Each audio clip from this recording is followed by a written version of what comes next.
Welcome to the House Committee on Corporations. Today is Tuesday, March 2nd. We are in the House Lounge. Will the clerk please call the roll? Chairman Solomon. Here. First Vice Chair O'Brien. Second Vice Chair Caldwell. Present. Representative Casey. Here. Representative Chippendale. Can I see you? Present. Representative Fenton Fung. Present. Representative Hawkins. Representative Kazarian. Speaker Pro Tem Kennedy. Present. Representative Lima. Present. Representative Stephen Lima. Yeah. Representative Charlene Lima. Representative Phillips. Representative Potter. Here. Chairwoman Serpa. Present. Representative Shawcross Smith. Chairman, there is a quorum to start. Thank you. We have 17 bills on the calendar today. And going forward, because we have so many witnesses, I would request that the witnesses try to keep their testimony to 3 minutes. You know, we can make some exceptions here and there, but if you have provided written testimony, feel free to just, the committee does read it, so I would ask that, you could just say that you're fully in support or against the bill, and we'd happily read your testimony, and if there's anything additional you'd like to add for our consideration. But I would request for a motion to hold all bills for further study made by Speaker Pro Tem Kennedy. Second. Seconded by Chairwoman Serpa, Chairman Casey. All those in favor, we will take a roll call vote. Chairman Solomon. Aye. Second Vice Chair Caldwell. Aye. Chairman Casey. Aye. Representative Chippendale. Aye. Representative Fenton Fung. Aye. Speaker Pro Tem Kennedy. Representative Stephen Lima. Aye. Representative Potter. Aye. Representative Serpa. Aye. Representative Shawcross Smith. We have 10 in favor. The motion passes. Okay, all bills are held for further study. And just to address, when bills are held for further study, it just gives us an opportunity to go over the language of the bills. It doesn't mean that the bill's dead. It just means that we're going to continue to look through the bill and see if the language needs amendments and, do our research on these bills as we go forward. So the first bill I would take up is House Bill 5906 by Representative Norrie. Representative Norrie. Thank you, Chairman. Good evening, Chairman Solomon and esteemed colleagues of the House Corporations Committee. I'm here before you this evening to testify on behalf of House Bill 5906, which will vacate the forfeiture or revocation of Warwick Neck Avenue Incorporated. Corporation becomes compliant with all its filings, taxes, fees, and liabilities by December 31st, 2021. The corporation shall have its privileges and benefits and all powers returned. Thank you for your time. I hope you support this bill and vacate the forfeiture or revocation of Warwick Neck Avenue Incorporated. Thank you. Thank you. Are there any questions for the witness? Hearing none, thank you, Representative. Thank you, Chairman. And that will conclude the testimony on House Bill 5906. Next up, we'll take up House Bill 5603 by Representative Cardillo. Representative, I'd like to approach the microphone. And this bill would allow holders of a Class P license to purchase alcoholic beverages from either a retail or wholesale establishment in the state of Rhode Island. Representative Cardillo. Good evening, Chairman, representatives of the committee. I am here to introduce this bill. This is a bill mainly for caterers who have a Class P license, and this allows them to buy wholesale from wholesale companies, and so they can buy wholesale and retail. And the concern, it is, like when wholesalers have specials, they can buy large quantities, say if they got a wedding coming up or whatever. And what it does really, it's not hurting the retailer because retailers buy at a very below wholesale rate. All it does is help the caterer because what it does, it's a convenience for him. When, let's say when he's buying, how can I put this? Really, it's a convenience because it's a delivery system. He gets it delivered to his door where retail he can't. He has to pick it up. But the taxes end up being about the same. And And that's all it really does, to make a convenience, really, for the, and that's about it. So thank you. Are there any questions for Representative Cardillo? Seeing none? Thank you very much. Thank you. There are no other people signed up to testify on this bill. We've received written testimony in favor from the Hospitality Association. We've received written testimony against from McLaughlin Moran, the Rhode Island Liquor Store Association, and United Independent Liquor Retailers. And that concludes the testimony on House Bill 5603. Next up, we will go to House Bill 5510. This would update the credit for reinsurance chapter of the general laws to conform to the current standards set by the National Association of Insurance Commissioners. We have witnesses available to testify on this bill. The first witness we will take is Frank O'Brien from the American Property Casualty. Mr. O'Brien?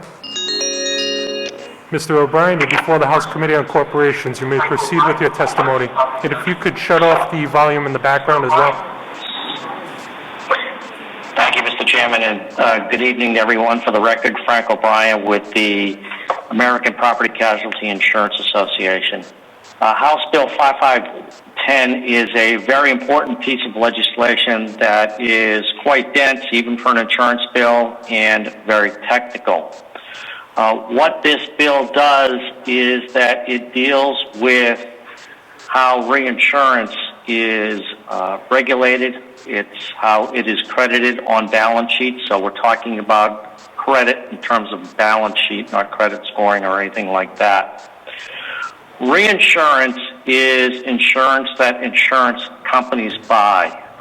They buy reinsurance so as to allow them to write more insurance, to spread the risk. It provides a benefit for consumers in the state of Rhode Island by allowing us to sell more insurance and to sell it at better prices. So it deals with the reinsurance marketplace and how the reinsurance marketplace is regulated by the Department of Business Regulation. It is also required, or will soon be required, by the National Association of Insurance Commissioners for the state of Rhode Island Department of Business Regulation to maintain its accreditation. Accreditation is kind of like the good housekeeping seal of approval for insurance departments. It tells consumers, regulators, and other insurance departments that a state's laws, regulations, and procedures are up to snuff. And finally, because reinsurance is such an international business, this also has an international component. Several years ago, the United States entered into diplomatic negotiations with the United Kingdom and the European community regarding international standards for the regulation of the reinsurance marketplace. The outcome of those negotiations led to the development of the piece of legislation that is in front of you this evening.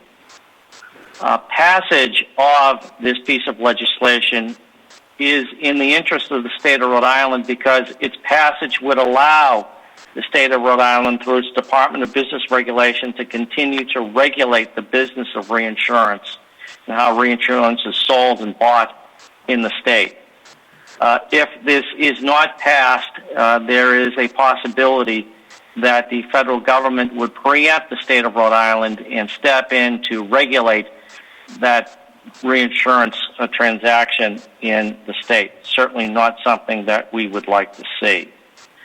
Mr. Chairman, this particular piece of legislation is pending in a number of states. It's on its way to passage in Massachusetts and in Maine, to name just a few. And with that, I would urge the committee to move forward on it favorably, and I'm happy to answer any questions. Thank you, Mr. O'Brien. Are there any questions for the witness? Seeing none, thank you for your testimony. Next up, we'll take up Elizabeth Dwyer. And while you are getting Elizabeth Dwyer on the phone, Representative Phillips, would you like your votes recorded in the affirmative? I would like to be acknowledged being present and recorded in the affirmative to hold all bills, please. So ordered. Are there any other requests from any committee? Okay. All right, thank you.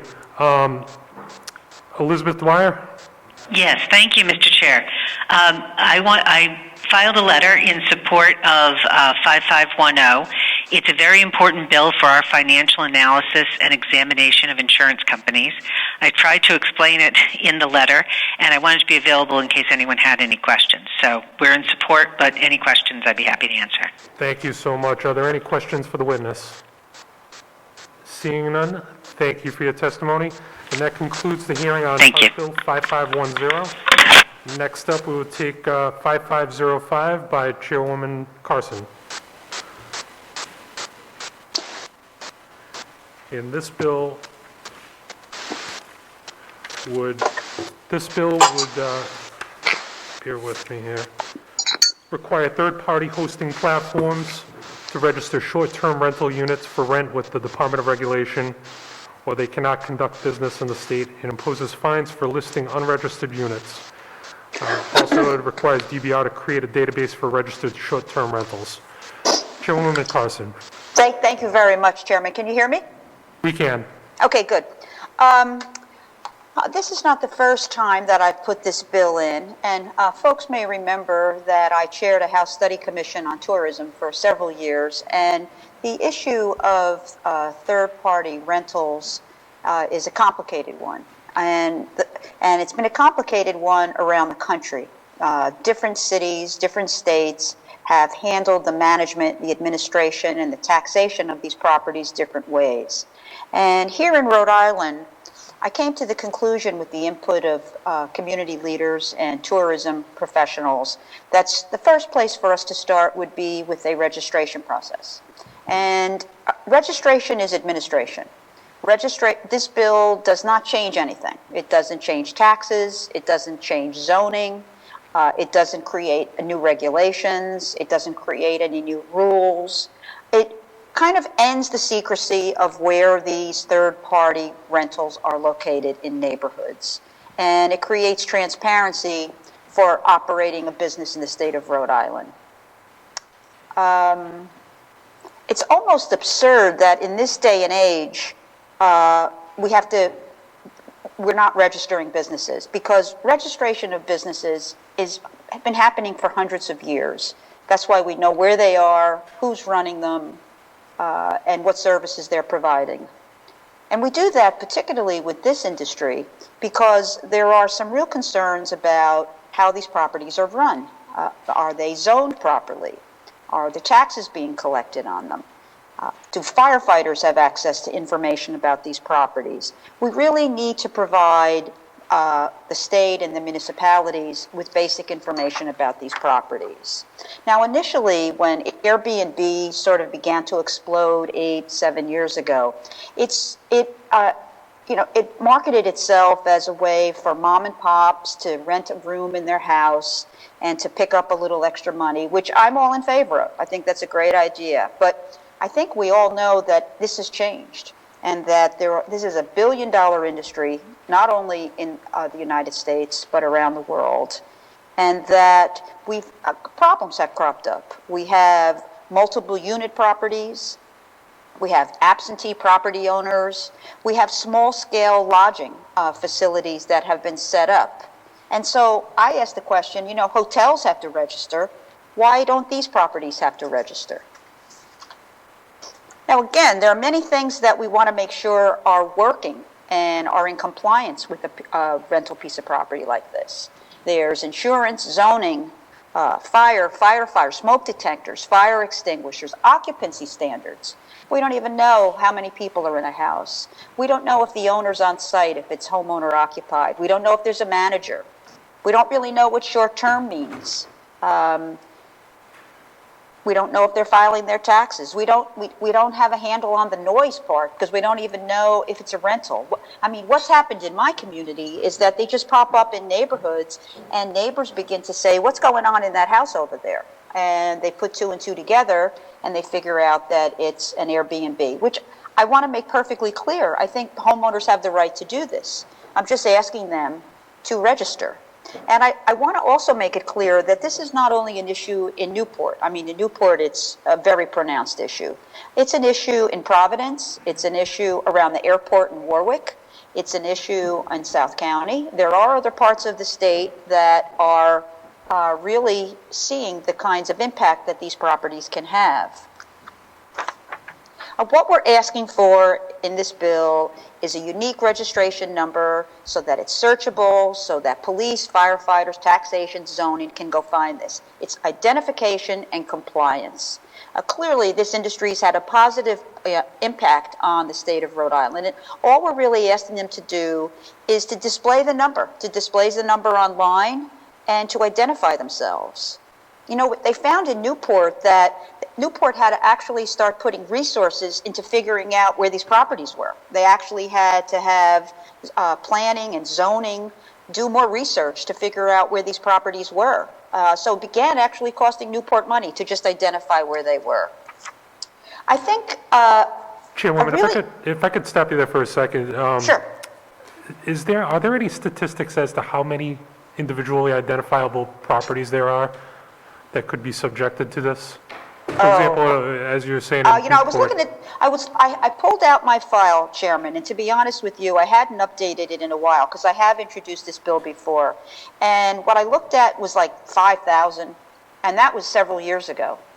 And is that in Newport or is that across that the was state? statewide. Statewide. That was statewide. But that could be, that may not be accurate. I can go look for that for you. I think the point that I want to leave you with is that, yes, these property owners have the right to do this, and I respect that. But I also think that neighborhoods have rights also. You know, as I said, these properties, these businesses, and they are businesses, let's be clear about that, they are popping up in residential neighborhoods where, you know, our constituents live and where families live. And they don't even know that these properties are turning into businesses. So I want to weigh sort of the rights of these businesses to do this, to create these rentals, short-term rentals, but I also want to make sure that the rights of their neighbors are respected also, and so that we can identify where they are. Now, I know that we have, I did see today that we got an opposition to the bill from the Internet Association, and I was a little disappointed that they opposed the entire bill, where they only really opposed one part of it. So I hope that they will comment this evening. And I'm sure you have that piece of correspondence in front of you. They had a problem with putting a fine on the hosting platforms. They think that that's against federal law, which I can speak to Ledge Council about to see if that is the case. And I'm certainly willing to work with them to see if there's another way that we could really incentivize making sure the registrations are working. So that's all I have, unless anyone has any questions. Thank you. Are there any questions for Representative Carson? Chairman Casey. Thank you. Thank you, Representative Carson. This is an important bill. It's complex. It does create, there are some major issues that probably need to be addressed. For me particularly, I'm concerned about the safety aspect of rental properties, overcrowding, especially in the 1- and 2-family properties where the majority of 3-unit and 4-unit and above properties are all normally all fire code compliant. It's the rental and usage of the 2-family and single-family properties that really don't get an inspection or have specific requirements when you're renting to multiple tenants. I think anything over 6, let's say you're renting 1-family property in Newport, and it's a couple that's rented it, but they're going to have their entire family over. You get upwards of 6 to 8 people in a residential. They may have 4 bedrooms, but there's no notification of compliance. The previous smoke detector or fire suppression system testing or inspection would have only taken place on the purchase and sale of the property or property transfer. Other than that, any particular, I'm using Newport as an example, but any particular property would not have that type of an inspection unless there was a previous sale, and it would only take place at that point. The only other thing in the bill that does strike me is if we're talking about statewide, this does say specifically state on line 5 of page 2 regarding the hotel taxes. It does specifically state Newport, so we may need to change the language and have that note to the city or town in which the property is located. Other than that, I don't think that what's being asked is unreasonable, as well as, there's certain, we all know that the vacation towns or the major rental properties, South County and Newport, Middletown, they're all affected by this, and, when you do have a rental property, there are certain noise ordinances that are always a challenge as well. So I think that's all part of this, but I do believe the intention of the bill is good, and if there are third-party platforms out there that, can somewhat come to an agreement as to how this should be handled, I think we can make some progress. My concern is more on the safety aspect, as I said, and that's all I have. Thank you. Thank you, Chairman. Speaker Pro Tem Kennedy? Thank you. Representative Carson, I saw the same issue regarding the fact that it did single out the city of Newport on here in addition to the Division of Taxation. And if, in fact, we are going to try to address this so that all cities and towns that actually have these type of, I don't know if we want to call them Airbnbs or whatever we want to call them, that it's specifically noted that it would apply to whatever city or town that happens to be. I can address that. That's actually accurate. I'll tell you why. If you read the bill, it says that they submit the hotel taxes to the Division of Taxation and the City of Newport.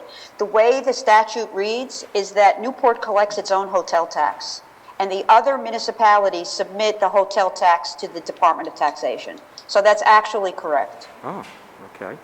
I never have seen it done that way before, because I know the other communities also have hotel taxes that go to the regional division. Tourism.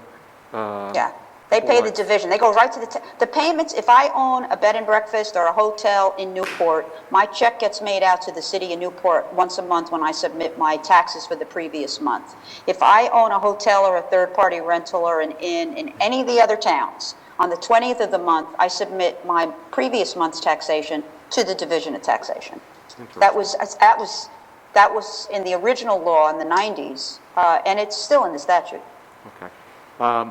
In any event, I think this is an interesting concept because I do believe there are a number of people who are renting out their properties and they're not paying any of the tax that we expect them to pay to the state of Rhode Island for that opportunity to rent out those particular properties. So in that regard, I think this is somewhat of a check to ensure that the state is properly compensated for its share of that tax revenue as well. So I think this is an interesting idea for this piece of legislation. Thank you. Thank you. Are there any other questions for Representative Carson? Seeing none, thank you. Whip Kazarian, would you like your votes recorded in the affirmative? Oh, yes, please, Chairman. Thank you. So ordered. Next up, we have Stephen Scher from the Travel Technology Association, if we can get him on the phone. Stephen, you are before the House Committee on Corporations. You may proceed with your testimony. Thank you, Mr. Chairman. Good evening, members of the... If you could also shut off the volume in the background. Will do. Thank you. Good evening. Thank you, Mr. Chairman.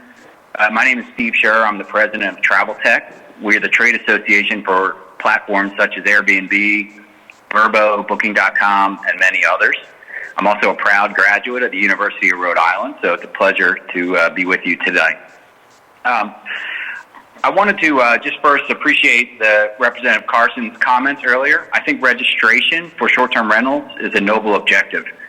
I oppose this legislation tonight, really based on the platform obligations that the legislation ascribes on platforms such as Airbnb, Vrbo, or even a property manager based in Rhode Island that lists homes for rent that has a website. They would be subject to the same conditions.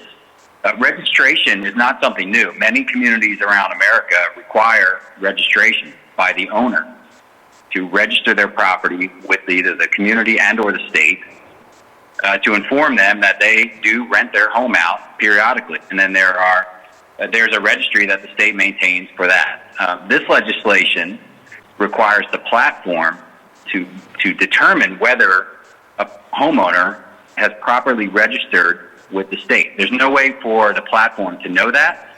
There's no way for the platform to verify whether the information provided by the homeowner to the platform is accurate or up to date and compliant. And then further, the legislation would impose penalties on platforms that have information on their website that is inaccurate. We think that's just an unworkable solution. It's not feasible for the platforms to be able to know that information and to vet every property. Again, I think a registration system that puts the burden or the obligation on the homeowner to register with the state gives the local communities and the state all the information they need in the event that there is a nuisance issue or there's a problem in the local community. The communities would have that information because the homeowner registered. And so that's the first point, that the platform obligations are just simply unworkable. And beyond Airbnb and Vrbo and Booking.com and some of the larger platforms, there are thousands of places where short-term rental owners advertise their property. Facebook, Craigslist, as I mentioned, vacation rental managers who have their own websites based in Rhode Island or around the world. And so it's really impossible for all of those platforms to be subject to the same conditions and liable for those penalties as indicated. And then secondly, just briefly, and it was touched on earlier, we believe that the provisions in the bill violate Section 230 of the Communications Decency Act, which makes platforms liable, which would make platforms liable for content posted by its users. And that's exactly what Section 230 is meant to protect platforms against. And so we're willing to work with the sponsor and the committee on a registration system that makes sense for homeowners, for communities, and for the platforms, and I look forward to having that opportunity. Thank you. Thank you for your testimony. Are there any questions for the witness? Hearing none. Thank you very much for your testimony. We have received written testimony in favor from the Hospitality Association, from the Rhode Island League of Cities and Towns in favor. We've also received written testimony against it from the Travel Technology Association, Net Choice against, and the Internet Association against. And that concludes the testimony on House Bill 5505. Next up, we will go to, do I see Representative Perez?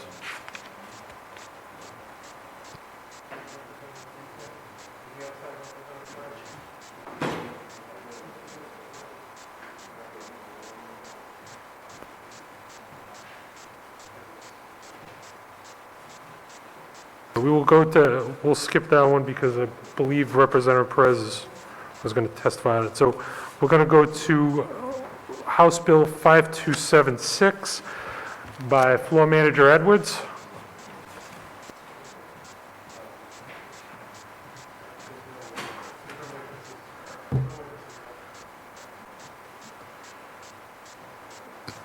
Floor Manager Edwards. Thank you, Chairman. This is the electrician's bill. No, this is the Rhode Island Cesspool Act of 2007. This is a bill that came to me from the town of Tiverton, namely the Tiverton Wastewater and Sewer District. They are installing sewers in the north end of Tiverton, and the work is progressing, but in an area that is primarily ledge and in neighborhoods, the work is progressing slower than they had originally anticipated. What this bill would do would allow landowners, homeowners, who have a septic system or a cesspool that is functioning, this would allow them to continue to use that until the sewers come by their neighborhood or their house. It's a very straightforward piece of legislation. I reviewed it with DEM. The director and I have talked several times about this, as well as Terry Gray with wastewater. This bill will not infringe on anything that DEM is trying to do, and it will save homeowners money, so they won't have to put in a new septic system and then have the sewers come by a year or two later and have them have to wait 15 or 20 years before they actually tie into the sewers. And the entire time they would be being billed for the sewers because the pipe is passing their house. Thank you. Are there any questions for Floor Manager Edwards? Seeing none, thank you. We have a couple more bills that I'd like you to introduce. But we did receive the written testimony against this bill from Topher Hamblett from Save the Bay. And that concludes the hearing on House Bill 5276. We have two other bills for you of Representative Edwards. This is 5437 and 5764, which would allow 288 hours of trade school training to qualify for the Journey Person B electrical exam, and will increase the period of indentured apprenticeship with the Department of Labor and Training and a licensed electrician master to 4 years. Representative Edwards. Thank you, Chairman, members of the committee. 5437, we're going to request that it be suspended. Not heard. 5764 is basically doing the exact same thing. This bill has two components. The first would allow a trade school to have 288 hours of education for apprentices in the first year. And the second part would increase the number of working years as an apprentice from 2 to 4. In my discussions with the tradespeople, primarily IBEW, we have looked at this, and the first portion, the 288 hours, I would like to continue discussions with them. The second part, the 4 years versus the 2, I think is something that's absolutely essential to the trade. A person who is working as an electrician, as an apprentice, has a lot of information to acquire over a certain amount of time, 4 years. Having been in the construction industry for over 35 years, I can tell you that the apprenticeship period is one that is highly necessary, especially for the electrical trades. To have this working period decreased would be a detriment to the trade. There are two components to apprenticeship. One is the in-school education. The second is the on-the-job training. They are both essential, and they are both done simultaneously, hopefully, so that as you learn in the school or in your class, you can take that information and bring it to your work in the field. And also, your work in the field, you can develop questions that you can bring back to your classroom environment. So, I know this bill has been held for further study. I would like to have some more time to work with the IBEW and the electricians in general on the first portion of the 288 hours, but I would like to have the 4 years portion of it reviewed and hopefully voted out of committee. Thank you. Are there any questions for the witness? Thank you, Chairman. Hearing none, thank you. We have Paul McDonald from IBEW Local 99. Mr. McDonald, you're on before the House Committee on Corporations. You may proceed. Thank you. And I would ask if you could just shut off the volume in the background. Yes, I'll do that. Are there any questions for the witness? Thank you, Chairman. Hearing none?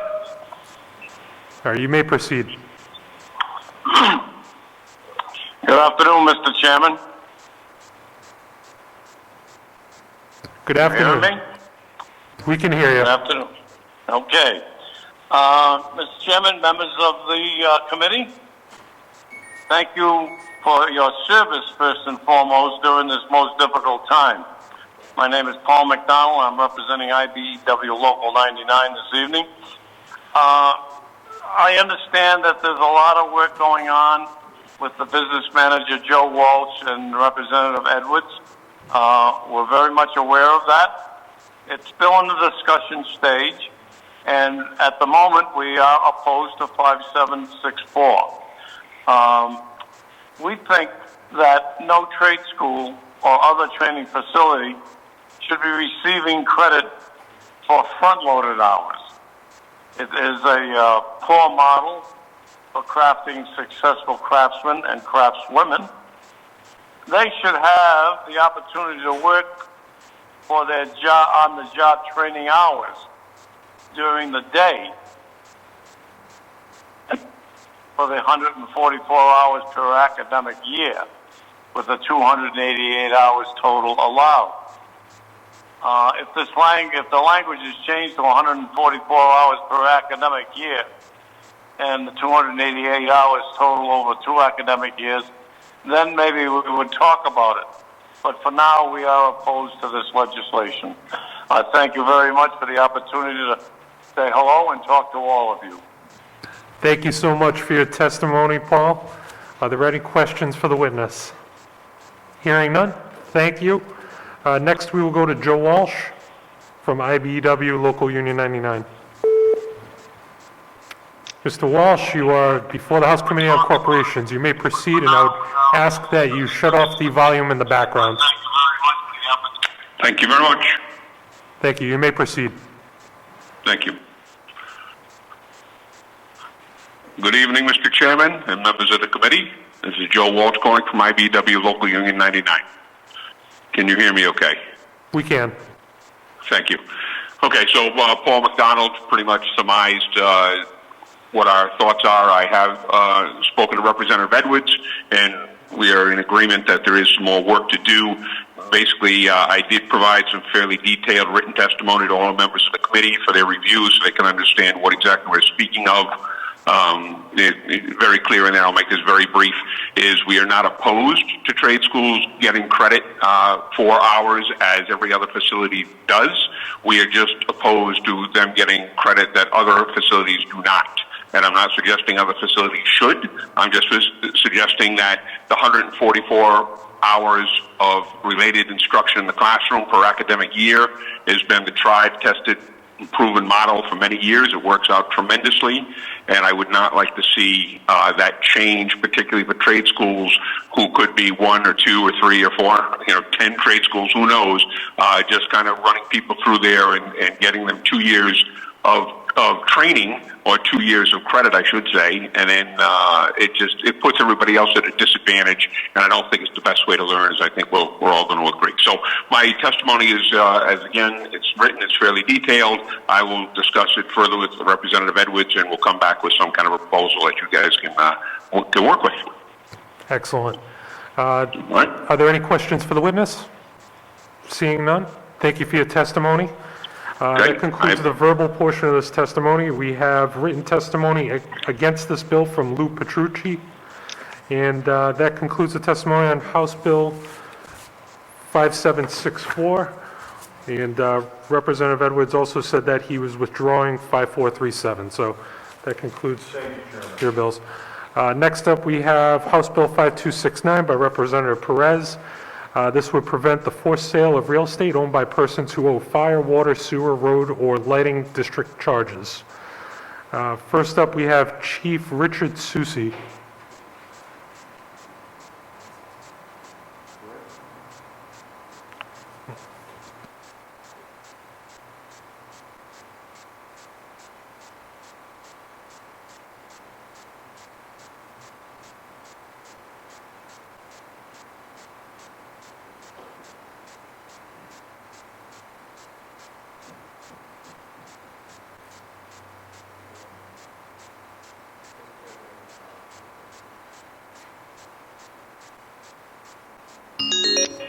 Chief Susi, you are before the House Committee on Corporations. You may proceed with your testimony. Good evening, Chairman and members of the committee. Come to you tonight. Well, first, my name is Richard Susi. I'm the Executive Director of the Rhode Island Association of Fire Chiefs, and I'm coming to you tonight on their behalf, opposed to 5269. I did submit written testimony, so you can take a look at that when you get a chance. But basically, to explain, our opposition is strictly related to the inclusion of fire districts in this bill. We would like to see at least fire districts removed from the bill if it does go forward. We do believe that this is an important tool needed in extreme situations, and that this important tool is actually seldom used, and a very small percentage of the time it's used, and an even smaller percentage of the times do they actually go to a tax sale. I saw that there were probably 4 or 5 other fire districts that submitted written testimony, as well as probably 3 or 4 more that have contacted us on their behalf that we, to check to make sure that we were going to be in opposition to the bill. And basically, it's just imperative for these fire districts to be able to collect the money that they need. Like I said, if you look at an example of the Hope Valley, Wyoming Fire District, I believe they told me that they had over 3,500 tax bills go out, and only 350 were even under review, and a very, very small percentage of those actually went to a tax sale. So anyway, I don't want to take up too much of your time. I am available for any questions any of you or the committee would like to ask. Thank you. Are there any questions for Chief Susi? Seeing none? Excuse me, Representative Chippendale, Whip Chippendale. I'm seeking to be recognized to testify, Chairman. You may proceed. Okay, thank you. As Chief Susi just articulated very well, the more rural parts of the state where fire districts are located, and there's a separate fire tax for folks, the tax sale is a tool that compels taxpayers to the table so that they can resolve that debt. And a small number of them, as the chief pointed out, and I suspect you'll be hearing from some folks in my district on this issue as well, very few of them ever go to tax sale. I think in way of history on this, a few years ago, 3 perhaps years ago, we changed the tax sale law in the state of Rhode Island. General Assembly did. And we did that, I think, with good intentions to raise revenue for certain towns that had a lot of properties on tax sale. Unfortunately, the unintended consequence was that now folks are losing their homes when they could have otherwise have been able to save them under the old mechanism. So now we're seeing this push to try to swing the pendulum even further in the opposite direction, and there are unintended consequences to that as well. And it will impact the smaller towns that do have independent fire districts. Some of them even have independent utility districts. No town wants to throw someone out of their home or to sell a house. That's not what towns want to do. They just simply want to be able to operate their towns. And this mechanism of placing a tax sale on a property is far more efficacious than simply placing a mechanical lien, or a tax lien rather, on that property, because a tax lien will live on. It will stay on that. It will be attached to that deed until the homeowner passes away or sells the house, at which point it's not their problem. So an incentive to the taxpayer to come in and square up with the town is that notification that, hey, look, you are in arrears and we need you to come and make a payment plan with us. Otherwise, we're unfortunately going to have to put your house on tax sale. It's been working very well in the small towns. And I speak on behalf of just the entirety of District 40, and I suspect, again, you will hear from folks from the district, that this would be devastating to our towns. And I won't go any further because you will hear from more qualified people than I. Thank you, Chairman, for indulging me. Thank you, Whip Chippendale. We do have much more testimony, and many of them are against this bill, so we will be hearing from other people. Are there any questions for Whip Chippendale? Hearing none. Thank you. Next up, we will take up Cynthia Oulet from the Cumberland Fire Department. Cynthia, you are before the House Committee on Corporations. You may proceed with your testimony.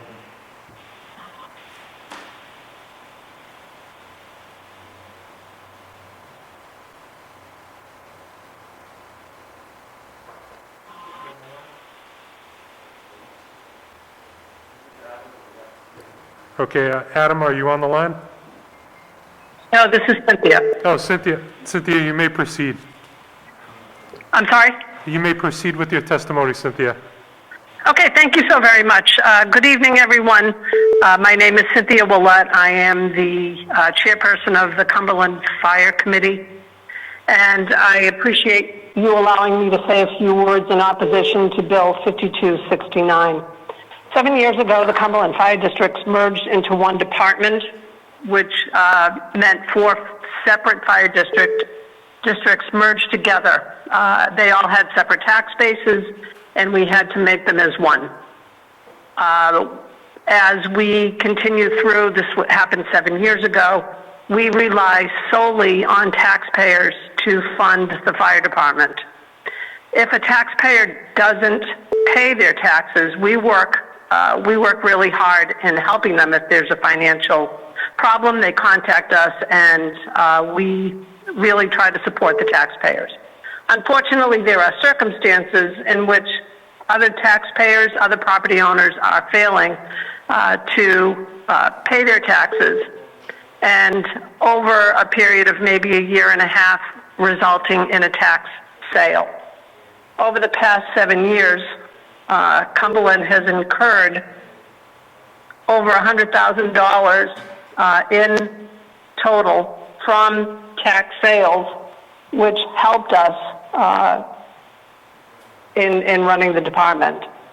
We incurred a debt 3 years ago because of a couple of different circumstances, costs of unexpected problems with a few of the firehouses, costs due to increase in hydrant fees, cost because we had to purchase a ladder truck, and more significantly, overtime costs because in 1 year we had 11 firefighters out injured that year, not all together at one time, but over the full year.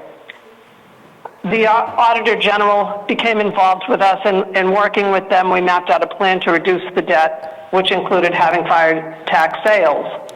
As a district, we find it unnecessary that people should lose their houses because of their failure to pay taxes, but when this occurs, we need to have that income. We fortunately have managed to get out of debt for the first time, and this is a result of, I think, us working with taxpayers.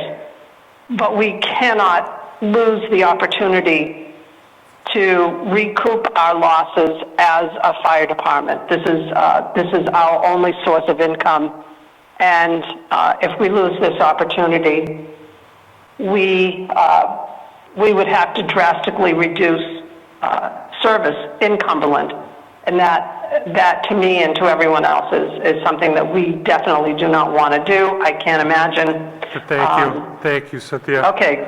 You're welcome. I really appreciate your testimony. Is there any other questions for the witness? Speaker Pro Tem Kennedy. Thank you. So Cynthia, I too heard from my local fire chief. For some reason, I have a feeling that the original intent of this legislation, I'm guessing, based on the sponsors of the bill, was that it was probably supposed to be more Providence-centric. And I don't believe that they recognize the fact that our communities, especially out in the suburban areas, have these fire districts that actually exist. Chief Yes. Justin Lee, he specifically got in touch with me, and he said, by eliminating a fire district's ability to conduct tax sales on delinquent properties after 3 years of non-payment, in the case of the Hope Valley, Wyoming Fire District, which mails out approximately 3,500 tax bills each year, only about 30 properties actually start the tax sale process. In the past year, the district collected $18,000 through the tax sale process. So the loss of this administrative tool to collect delinquent taxes could significantly impact the yearly budget in the future, particularly for these smaller communities that are not served by a central community like the city of Providence, which, has, in our case, we're all volunteer firefighters in our particular area. So I recognize that this is a concern, and I hope if anything happens moving forward that we recognize that we can't hamstring those suburban communities where we have volunteer departments and that rely on being able to collect a separate fire tax, separate and apart from the rest of the municipal budget. Correct, yes. And if I could just add to that, some fire districts or some fire departments get funded through EMS calls, and in the case of Cumberland, we do not, yet we respond to EMS calls. So we really absolutely rely on our taxpayers. Thank you very much for your testimony. Representative Potter? Thank you, Chairman. Cynthia, I believe I heard you say that your district had collected $110,000 of revenue from the tax sale. Did I hear that correctly? Over the period of 5 years. Okay. And do you happen to know how many homes that involved? How many homes were sold? I don't believe I have that. Wait.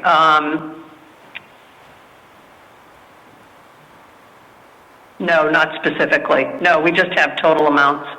Okay. Not numbers. Okay, thank you. Sorry. All right, thank you for your, are there any other questions? Hearing none, thank you for your testimony. Next up, we have Adam Muccino from the Gloucester. Thank you very much. Thank you. Who's the Gloucester Finance Director.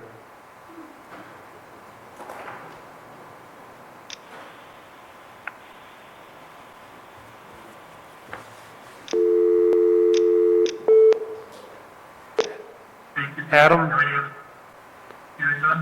Adam Muccino?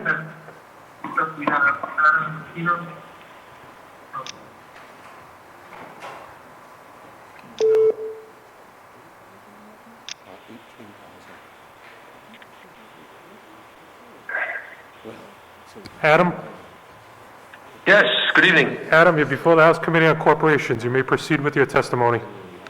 I greatly appreciate the opportunity to testify this evening. Good evening, members of the committee. My name is Adam Muccino. I'm the finance director here in the town of Gloucester, also a resident in the town. And like I said, I appreciate the opportunity to testify. And in doing so, I sincerely urge you to oppose House Bill H5269.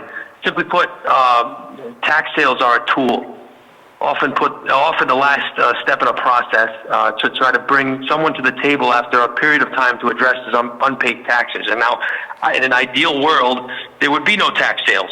You know, entities, sewer boards, water boards, fire districts, towns for that matter, municipalities are not in the business of bringing homes to tax sale, but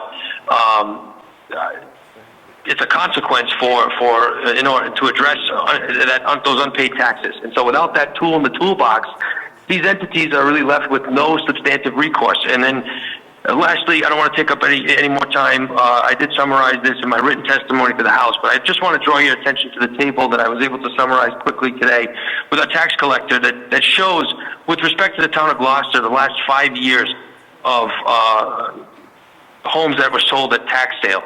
And so on average, there's about 130 over the last 5 years of properties per year that have been brought to tax sale. And of those, on average, only 9% end up being sold, which illustrates that the tool does work.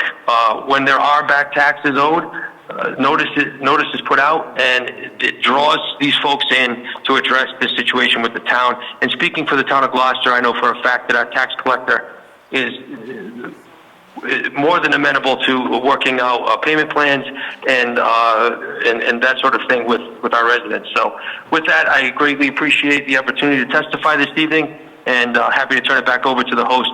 And you all have a good evening. Thank you. Are there any questions for the witness? Hearing none. That concludes the verbal testimony on 5269. We have received written testimony against from the Narragansett Bay Commission, Exeter Fire District Board, Rhode Island Association of Fire Chiefs, Western Coventry Fire District, Harrisville Fire District, and Providence Water.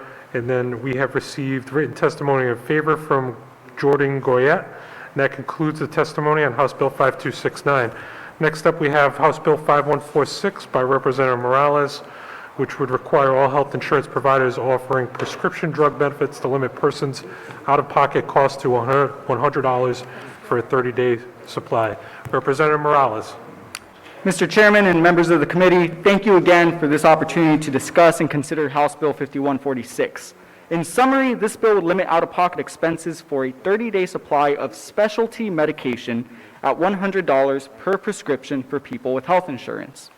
For general context, prescribed specialty medications are defined, priced, and classified by pharmacy benefit managers as complex oral or injectable medications used to treat cancer, HIV, hemophilia, and arthritis, all of which are chronic conditions. All that to say, by nature, most specialty medications are literally life-saving prescriptions. While I will try to be as brief as possible, this is a complex issue that requires an in-depth analysis to best understand the need for why we need to pass this legislation. Now, unfortunately, the cost of specialty medications are extremely high, placing a financial burden on the working and middle-class families of our state. After all, the average cost of specialty medications are roughly $1,600 per month, with some medications costing a lot more. For example, tretinoin, a medication that can manage some complications of leukemia, costs an upwards of $6,800 a month, while other specialty medication for leukemia can cost up to $100,000 per year.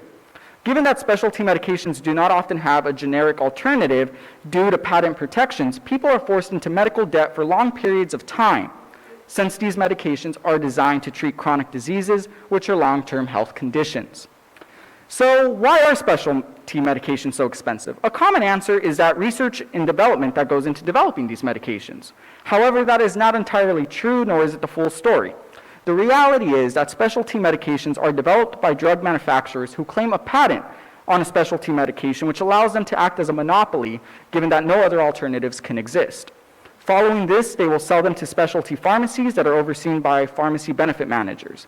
Thereafter, specialty pharmacies are the only pharmacies that can sell these medications, thus becoming the only provider for insurance companies to choose from. As a result, co-payments and out-of-pocket expenses become outrageously expensive, since both the manufacturers of the medication and the suppliers have no incentive to make them affordable. Instead, they are able to increase costs as they please. For example, Revlimid, a medication used to treat cancer, was priced at $215 per pill in 2005. However, after more than 20 price hikes, one pill is now worth $763. And unfortunately, when the U.S. House Committee on Oversight launched an investigation to understand why these price increases were happening, they found that these increased costs were not due to research and development or modifications to the drug. Instead, the increased prices for this specialty medication was because drug manufacturers simply wanted to increase their profit. Now, I want to be clear, this is not a singular situation or cherry picking, as several doctors have cited specialty medication as a jackpot for drug manufacturers, since they ultimately control all aspects of the medication and can raise the price anytime that they want.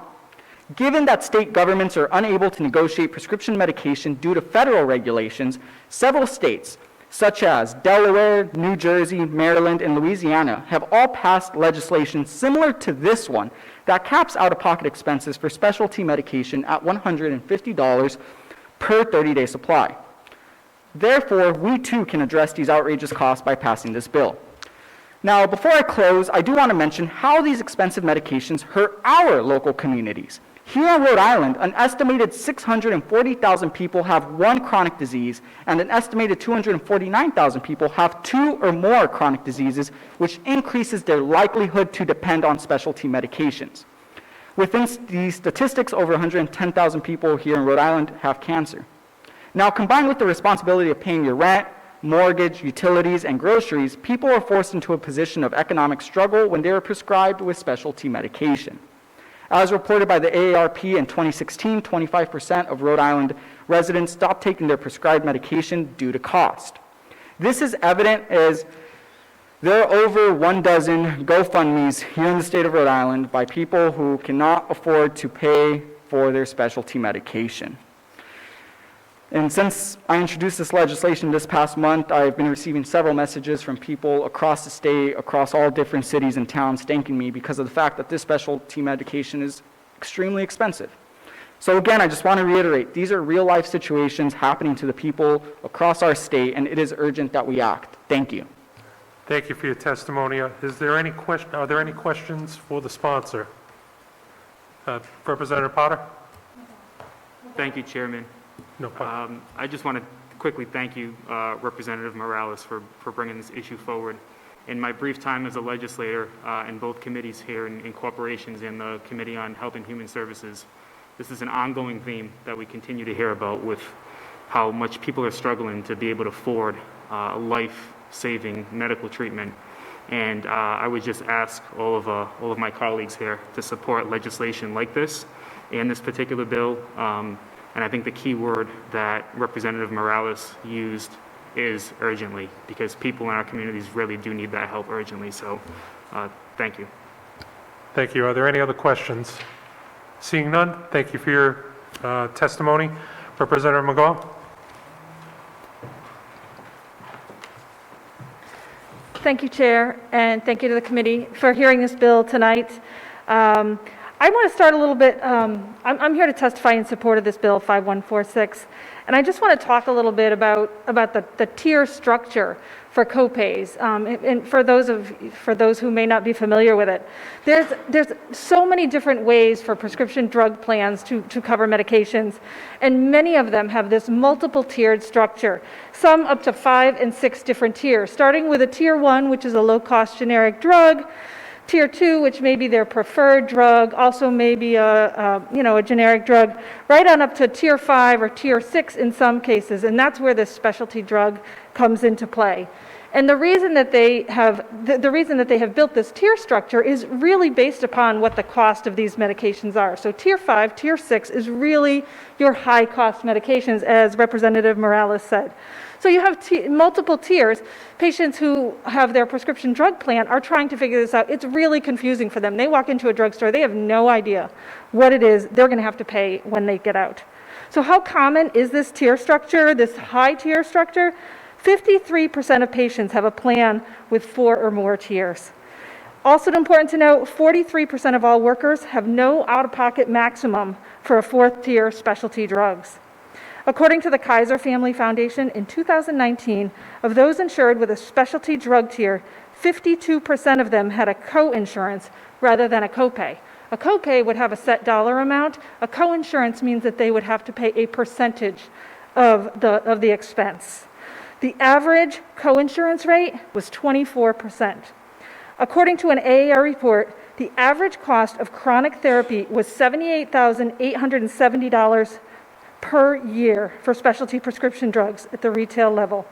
With a 24% coinsurance, that's an out-of-pocket expense of $18,929 per year, or $1,577 per month. That's a lot to ask of Rhode Island families, or any families, when they're looking at life-saving medications.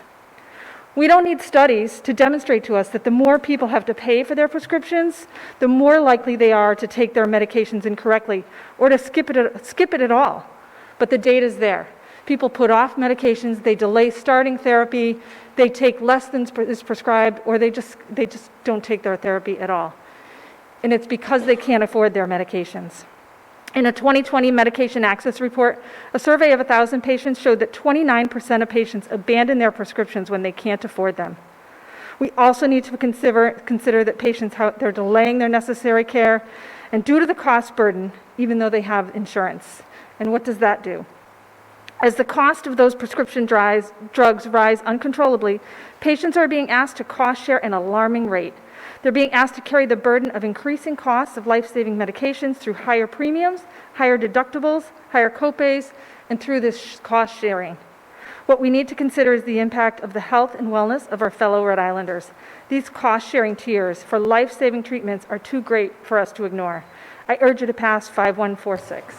Thank you. Are there any questions for Representative McGaugh? Seeing none, thank you for your testimony. Next up, we will hear testimony from Jacqueline Goldman from Brown University School.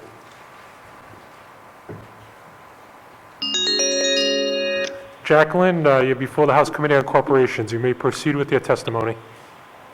Thank you so much. Thank you to the House Corporations Committee, and thank you to Representative Morales for introducing the bill and the other representatives who signed on. I'm not going to reiterate any of the things that people have said before me, but I did want to share a quick story about why this bill is very important to me. A few years ago, I worked as an outreach intern for an AmeriCorps state and national program where we worked routinely with folks who had HIV and hepatitis C. We had people come to our offices all the time who were ready to get treatment for these things, but could not afford their medications. For many people, getting access to treatment for hepatitis C marks a really important point in their road to recovery. And though they, might have had insurance, might have had whatever, they were still going to be on the hook for, $15,000 to like $70,000 for this medication. As Representative Morales pointed out, these medications don't cost that much to make. This is truly something that the pharma companies do to just make extreme amounts of profit. And always they're profiting off of some of the most vulnerable people who are not just dealing with chronic illness, but many other factors stacked against them. Passing this bill that would cap specialty drugs at $100 is vitally important for the people of Rhode Island and could lead to a lot of life saving. So I appreciate that you are hearing this bill, and I don't want to take up any more of your time, so thank you so much. Thank you for your testimony. Are there any questions for the witness? Hearing none, thank you so much. Next up, we have Randall Rose, if you can get him on the line.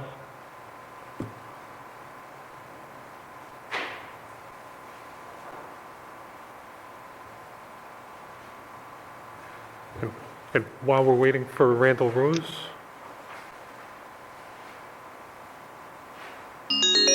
Mr. Rose, you may proceed with your testimony. Okay, I'm sorry. I'm getting called by two different committees. My apologies for the disruption. So we are now on the drug pricing bill. Is that correct? That is correct. You may proceed with your testimony. Okay. My apologies. I got mixed up when I was called by two different committees on different That's bills. okay, Randall. No problem. You may proceed. Okay. So I am in support of this bill. The drug prices are getting increasingly unaffordable. It's causing lots of problems for people who absolutely need this medication. And the drug companies say that they need their drugs solve medical problems, but what the drug companies actually do when they raise these prices to unaffordable levels is they convert a person's medical crisis to a serious financial crisis. And unfortunately, because people need the drugs, they can raise their prices as much as they like, eventually they're going to take up more and more of the economy unless something is done to regulate it. So I support this bill as a good first step. I believe that eventually we will need to take some kind of direct measures about drug prices, but direct measures affecting drug companies directly. But with the principle laid down in this bill that they charge should not be more than $100 per month for a single drug is a good principle, and it's a good place to start from. I do think that we will need additional measures to make it stick, but I think this bill is a good way to start things going, and it does send a signal to Congress, which may have to make the final decision that states need to do something. States are realizing this is a problem and are increasingly passing measures to do something about it. So I do support this bill, even though I think that it would be good to add provisions that directly regulate the drug companies' prices. Thank you. Thank you for your testimony, Randall. Are there any questions for the witness? Seeing none, thank you for your testimony. We have received written testimony in favor from Jenna Carlin, Jordan Goyette, Steve Butterfield, and the Leukemia Lymphoma Society. We have received written testimony against from the American Health Insurance Plans. And that concludes the testimony on House Bill 5146. Next up, we will take up House Bill 5438 by Chairwoman Vella Wilkinson. This would provide that health insurance contributions made by enrollees for cost-sharing requirements include those amounts paid by the enrollee or another person on behalf of the enrollee. Chairwoman Vella Wilkinson. Thank you very much, Mr. Chairman and members of the Corporations Committee. The bill in front of you, House Bill 5438, would require that when calculating an enrollee's contribution to cost sharing, the insurer shall include those amounts paid by the enrollee at the time of the rendering of the services in whole. The intent of this bill is to require that an invoice shall, with specificity, define and delineate all amounts that shall be included in a cost-sharing arrangement. We want to make sure that there's complete transparency for the patient. It is a consumer-friendly bill. It will allow an insured to know exactly what his or her cost-sharing requirement is relative to a medical service, and it requires that the insurance companies or the insurers define, again with specificity, the insured's obligation. Thank you very much for your testimony. Are there any questions for the sponsor? Seeing none, thank you very much. Thank you, Mr. Chairman. We will go to the witnesses. We have William Murphy from the Epilepsy Foundation. Mr. Murphy, you may proceed with your testimony. Thank you, Chairman Solomon, Vice Chairs O'Brien, Caldwell, and members of the committee. I'm Bill Murphy, Director of Advocacy and Public Policy for the Epilepsy Foundation, New England. On behalf of the foundation and more than 11,000 individuals living with epilepsy here in Rhode Island, we urge your support for House Bill 5438 regarding the application of cost-sharing amounts towards deductibles and out-of-pocket maximums. As many of the other speakers who testified on the previous bill eloquently pointed out, everyone's well aware of the rising cost of health care and access to medications. This bill would ensure that all people with high prescription drug costs have access to needed medications, even if they receive assistance to afford these drugs, so that they can continue to get these medications. A lot of people living with chronic disorders such as epilepsy rely upon payment assistance programs to help cover the costs of what often can be very expensive medications, as we know. Even here at the foundation, we have a medication assistance program to help individuals cover the cost of their epilepsy medications. During the pandemic, we've seen an increase in the number of requests and in turn have increased the funds we've allocated to help folks out. The need is real. They simply can't afford their medications. With financial uncertainty facing many of our citizens, placing additional constraints on their ability to pay or to have coverage delayed for their medication, it's simply wrong. Insurers, they've instituted a copay accumulator program as a result of unfounded concerns that the copay reimbursements by prescription drug manufacturers or other copay assistance programs, they say it incentivizes physicians to prescribe more expensive drugs. This is an inappropriate assumption, especially in relationship to epilepsy. Epilepsy medications and many for other chronic conditions, they're simply not interchangeable. There's no alternatives for them. There's no generics for many of these drugs. And treatment of epilepsy is highly individualized. There's no one-size-fits-all treatment. And the response to medications can be different for each person.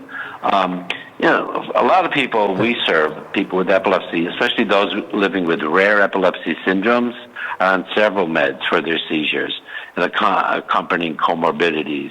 Needing several high-cost medications can have an unbearable cumulative financial effect for these folks without this assistance. The bill simply helps to assure people can continue to afford life-saving medications. Thank you. Not passing. Okay. I'm happy to answer any questions. Thank you. Are there any questions for the witness? Hearing none, thank you so much for your testimony on this bill. Next, we will go to Corey Chandler from the American Cancer Society. If I would like, and I'd like to remind the remainder of the witnesses that we still have many, many more bills and many more witnesses that need to testify on these bills. So if you could keep your testimony brief, and if you support the bill, if there's anything you'd like to add, please feel free to. But if you support the bill and what's been said previously, that's fine. You can just acknowledge that. Thank you. You may proceed with your testimony. Thank you so much. Good evening, Chairman and members of the committee. My name is Corey Chandler. I'm the Government Relations Director here in Rhode Island for the American Cancer Society Cancer Action Network. As many of you probably already know, ACSCAN advocates at all levels of government for evidence-based policy and legislative solutions that are designed to eliminate cancer as a major health problem. First, I just want to thank the committee tonight for the opportunity to provide testimony on House Bill 5438. Bill did a great job of explaining the purpose of the bill, so I won't belabor that point. I'll be brief. I did agree with everything he acknowledged. I did, however, want to acknowledge the importance of this bill as it relates to cancer patients. So we're all aware that Rhode Islanders in general are experiencing hardship in dealing with the COVID-19 pandemic, but chronically ill patients are facing an increasing challenge of being able to afford and access their medication and care. According to a recent survey that we conducted of cancer patients and caregivers, 87% of respondents said the pandemic had affected their cancer care in some manner. In addition, 46% said the COVID-19 pandemic had impacted their financial situation and their ability to pay for care in some way, and this would include medication. And as out-of-pocket costs continue to escalate for cancer patients and cancer survivors for prescription drugs and other services, these patient assistance programs, which is the coupons that we're talking about, have quite literally become a lifesaver for individuals and families at almost every income level. Many of these programs exist for drugs without generic or therapeutically equivalent alternatives. New breakthroughs in cancer research are making more life-saving drug therapies available to cancer patients and survivors, and keeping these therapies affordable for patients is absolutely imperative. And that's the reason we're here today, to urge you to support H 5438, as it would ensure that the value of copay support and or coupons would count towards an individual's out-of-pocket costs. Thank you so much for your time. I'm happy to take any questions if you have them. Thank you. Are there any questions for the witness? Hearing none, thank you for your testimony. Next, we will go to Stephanie Hengst from the AIDS Institute. Stephanie, you may proceed with your testimony. And I would ask if you could shut off the volume in the background as well.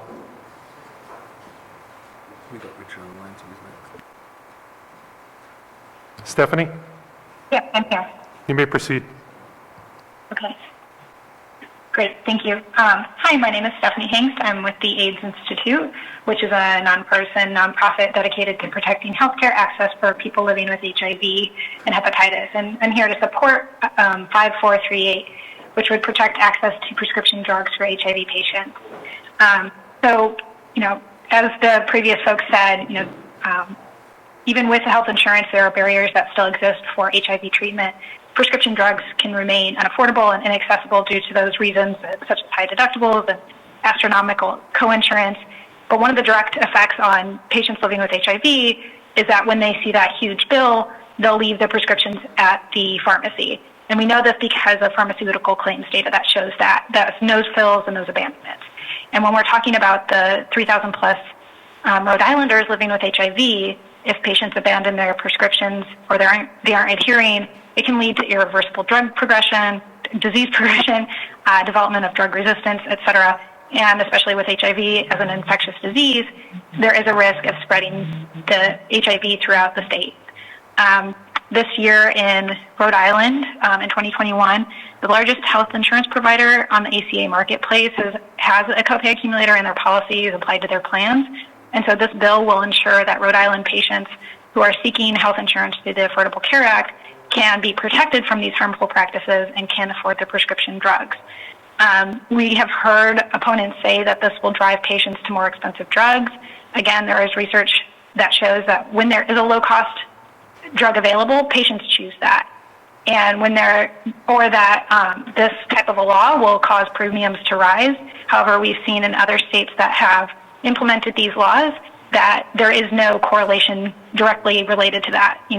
Premium rate changes have gone in both directions in states that have passed these laws. And just finally, this practice that is being implemented can be likened to paying for your meal at a favorite restaurant with a gift card, only to be brought the bill a second time and forced to pay in cash. So, we support this bill that will ensure copay assistance for patients will count towards their annual cost sharing and protect all Rhode Island's patients' health.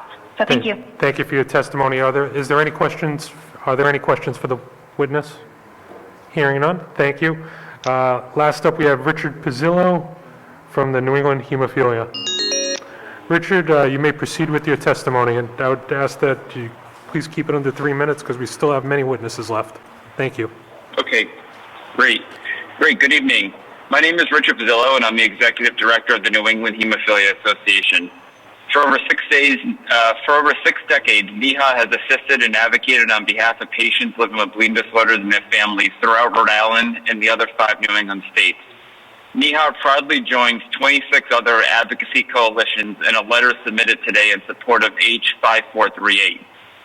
Hemophilia is an inherited rare genetic condition that only affects roughly 20,000 people in the United States and estimated 200 people in Rhode Island. Other types of bleeding disorders can affect nearly 1% of the U.S. population, about 10,000 Rhode Islanders. Individuals with hemophilia lack the ability to make one or more blood proteins involved in the clotting process. Without treatment, people with hemophilia bleed internally, sometimes as a result of trauma, but sometimes simply as a result of everyday activities. This bleeding can lead to severe joint damage and permanent disability or even death. Hemophilia treatment today can only be administered on a regular basis through frequent infusions or injections. This life-saving treatment costs an average of $350,000 annually per patient. It is important to note that we have no generic options for treatment. This medication allows patients to live normal and active lives. Without it, life expectancy is sadly less than 30 years old. As a result, people with bleeding disorders rely on comprehensive and uninterrupted health coverage in order to afford the treatment they require. But having coverage alone is not enough. Recent trends in plan designs means that even with insurance, patients face exponential growth in deductibles and out-of-pocket maximums. Consequently, many in the bleeding disorder community rely on patient copay assistance programs to help defray the cost sharing associated with this life-saving medication. Copay accumulated adjusters are a new containment technique that have proliferated in the last few years and are currently found in roughly 80% of commercial health plans. Accumulators, sadly, can be hard to spot for patients since they are embedded in long, dense plan documents under many deceptive names such as out-of-pocket protection programs or specialty solutions. Accumulated programs are harmful for patients with high-cost conditions like hemophilia because they can force subscribers to pay their entire out-of-pocket maximum earlier in the calendar year, which for one patient can be January 1st for those living with hemophilia. Health plans claim that accumulators are needed to prevent third-party assistance from artificially inflating drug prices by incentivizing consumers to purchase brand-name products. However, this argument makes no sense for those living with hemophilia or many other conditions where, as I mentioned, no generic alternatives are available. This argument is contradicted by the fact that plans are not simply refusing to accept third-party assistance. Instead, health plans pocket third-party assistance and then double dip by, again, collecting the full cost-sharing amount from the subscriber. In addition, we understand that... Is there anything, would you like to sum up, conclude? No, I just had one more sentence that on behalf of Rhode Islanders living with a bleeding disorder, we urge you to support passage of H5438 so that patients are able to fully access the cost-sharing assistance available to them. Thank you, Richard. Are there any questions for the witness? Seeing none, thank you for your testimony. We've received written testimony in favor from the Arthritis Foundation, the Coalition of State Rheumatology, the Mental Health Association of Rhode Island, NEHA, and then we've received written testimony against from the American Health Insurance Plans. And that concludes the testimony on House Bill 5438. Next up, we have two bills from Leader Filippi. First bill is House Bill 5348.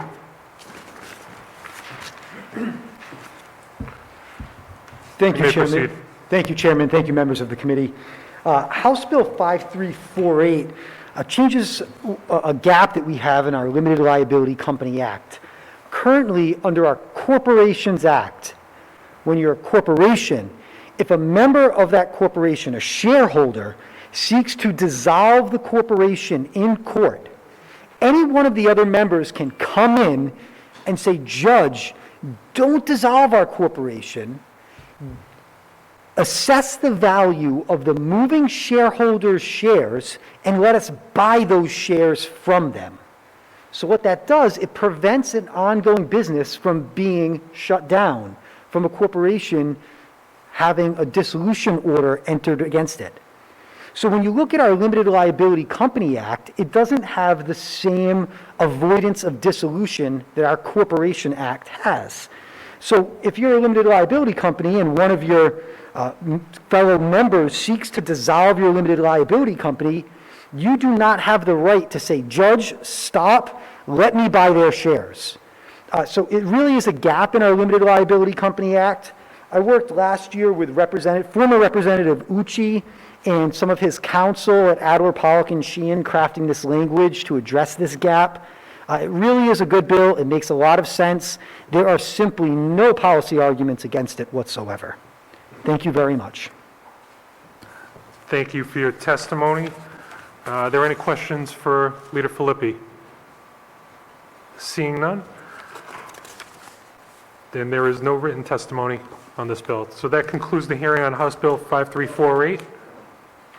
Next up, we will go to House Bill 5503, which would amend the maximum allowable capacity for net metering systems in Block Island Utility District and Pasco Utility District. Thank you, Mr. Chairman and members of the committee. House Bill 5503 makes just a very small change to the statutes that govern Pasco and the Block Island Utility District. Right now, they are limited to 3% of net metering for our peak load. And so out on the island, you know, we're a very environmentally conscious community, and we have already used our 3% capacity. There are, my understanding, hundreds of homeowners that want to purchase solar voltaic cells and put them on their roofs and produce clean, renewable energy. This is something that our town council has approved. A letter was sent to the committee last night. The DPUC has written favorably, and the PUC has stated that this is necessary in order to have more solar capacity on Block Island. I believe Jeffrey Wright, who runs the Block Island Utility District, is here to testify. He can get into much more of the minutia than I can, but it makes a lot of sense at this point, Mr. Chairman. Thank you. Are there any questions for Leader Filippi? Seeing none, we will go to Jeffrey Wright, who's the president of Block Island.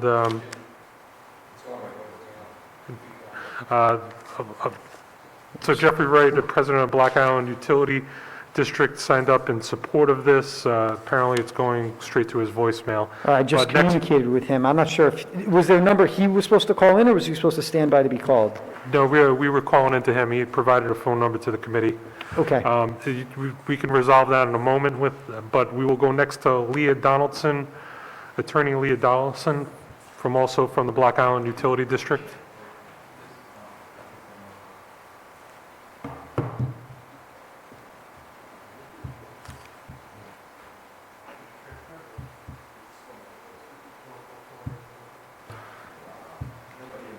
All right, so they're both going right to voicemail at this point. Leader Filippi, if you'd like to circle back with the two witnesses if they want to testify at the conclusion. Thank you very much, Chairman.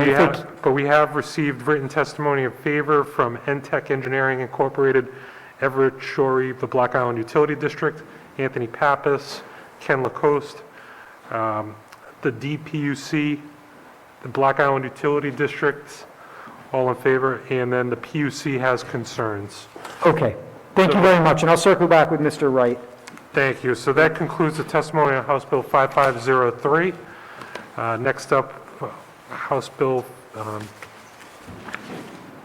we'll go to House Bill 5511 by Speaker Pro Tem Kennedy, which would clarify uniform commercial code provisions to specify the provisions applied to electronic transactions. Speaker Pro Tem Kennedy.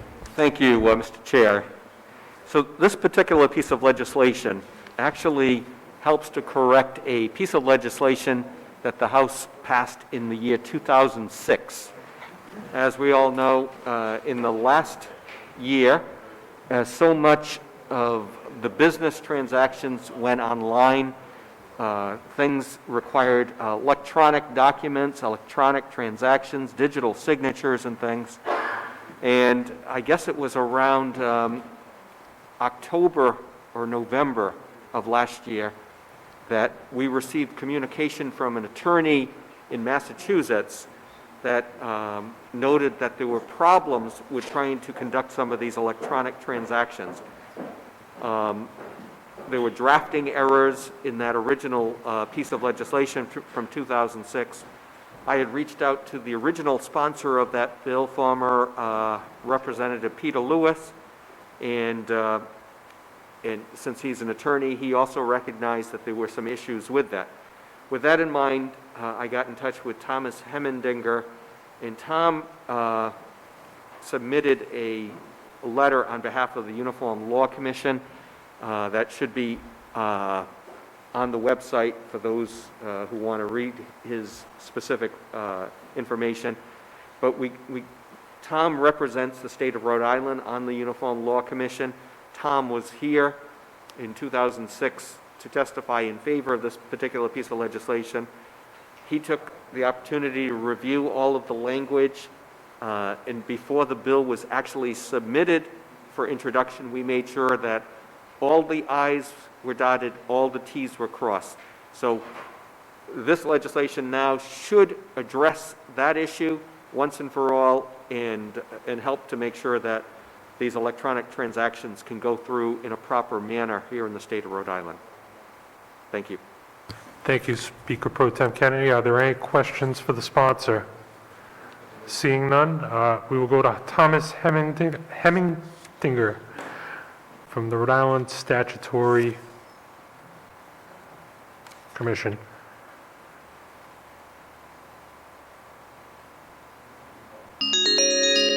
Thomas, you may proceed with your testimony.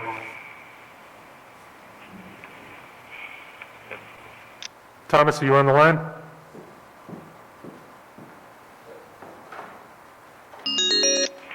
Thomas, you may proceed with your testimony. And I would ask if you could shut off the volume in the background as well.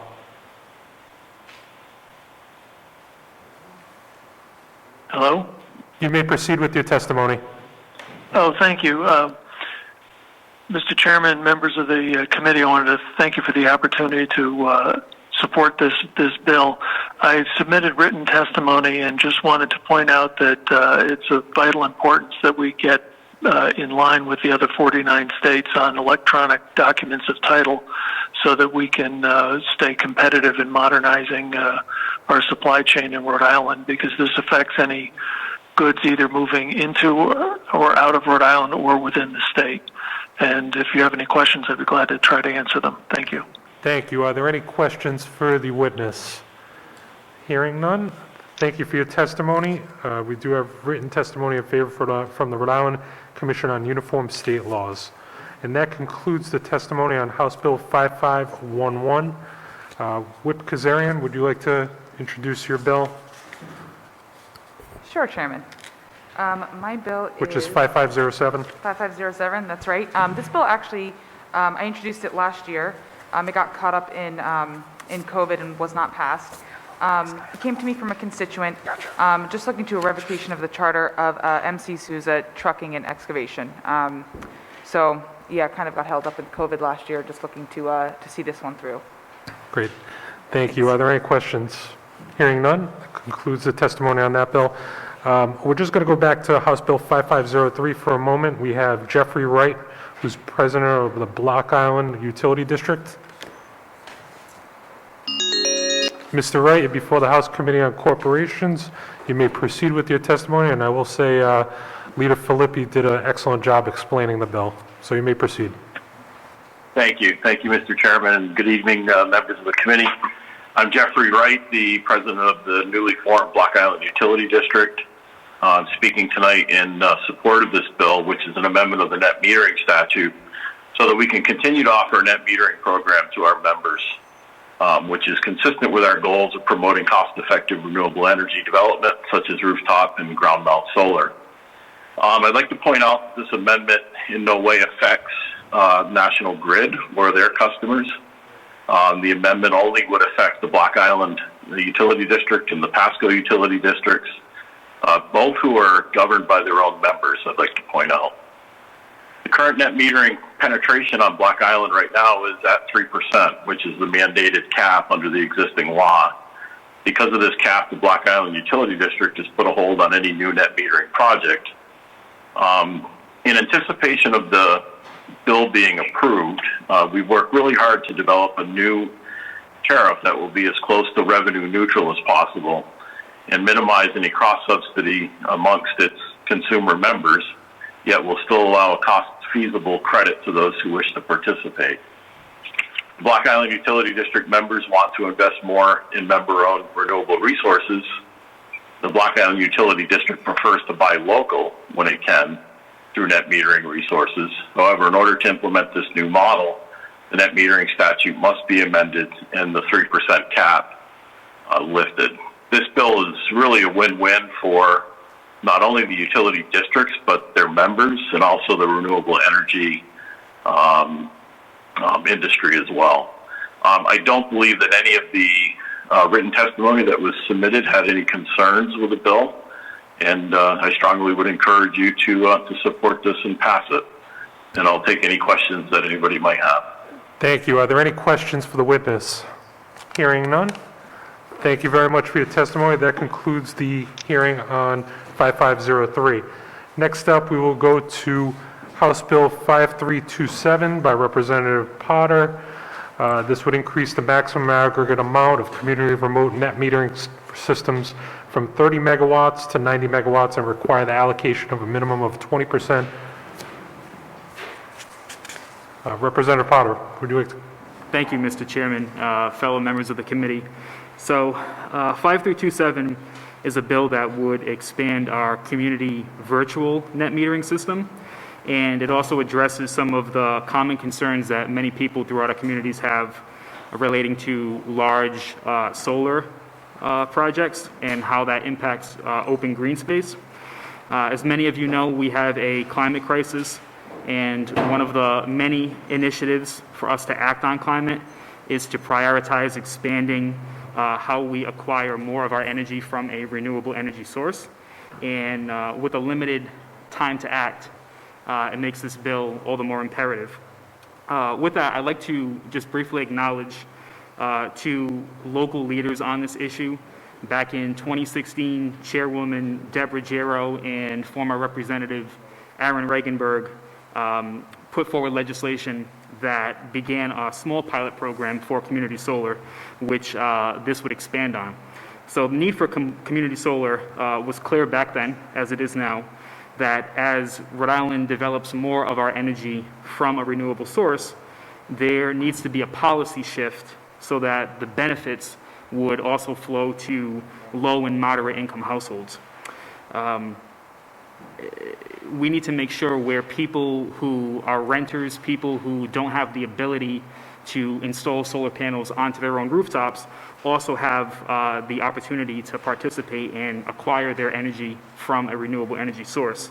So for those of you who are not familiar with what community solar is, to put it simply, basically somebody could sign up through a community solar project, ask to have their energy sourced from that, and they would then receive an estimated discount in their energy bill between 5 and 15%.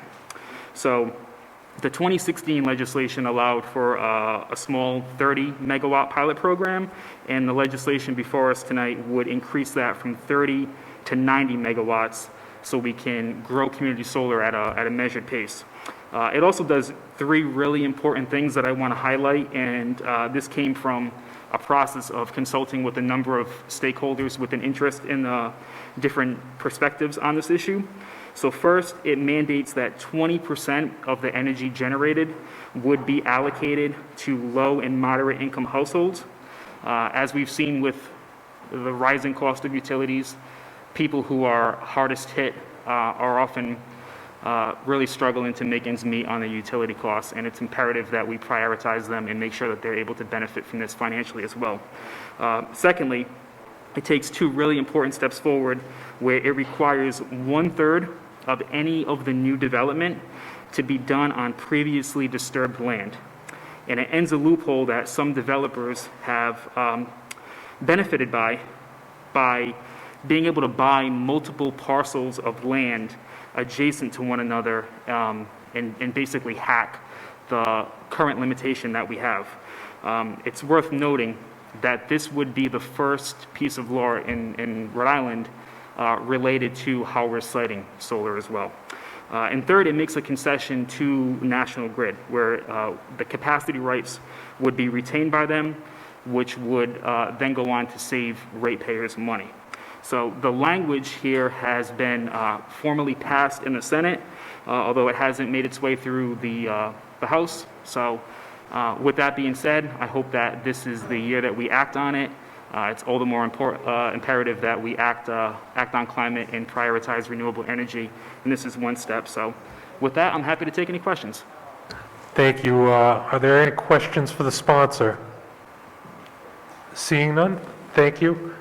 First, we will go with Michelle Carpenter from Turning Point Energy, signed up in support.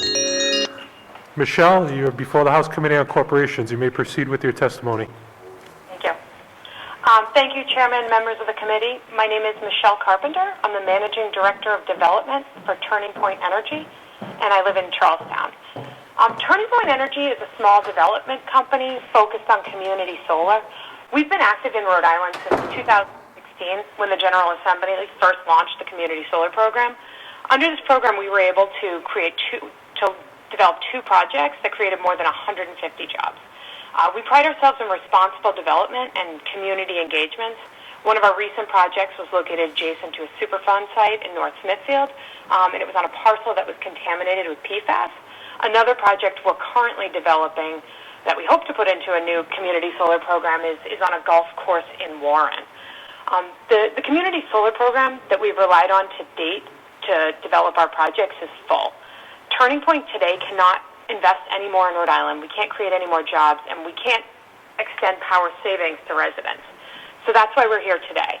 The General Assembly needs to act to provide certainty that will allow businesses such as ours to continue to make responsible investments in projects and communities. So this bill is largely based on a framework developed through a 6-month stakeholder engagement process that the Office of Energy Resources held. It resulted in a middle-of-the-road bill that has tried to address concerns raised by a number of stakeholders. Rep. Potter addressed a couple of the provisions, but I just want to touch upon a few things that are in addition to that. At 60 megawatts, this expansion is very small compared to our neighboring states. Massachusetts has about 1,500 megawatts. Connecticut has 175 megawatts. New York has 2,000 megawatts. And Maine, who has a similar population to Rhode Island, actually has an uncapped program.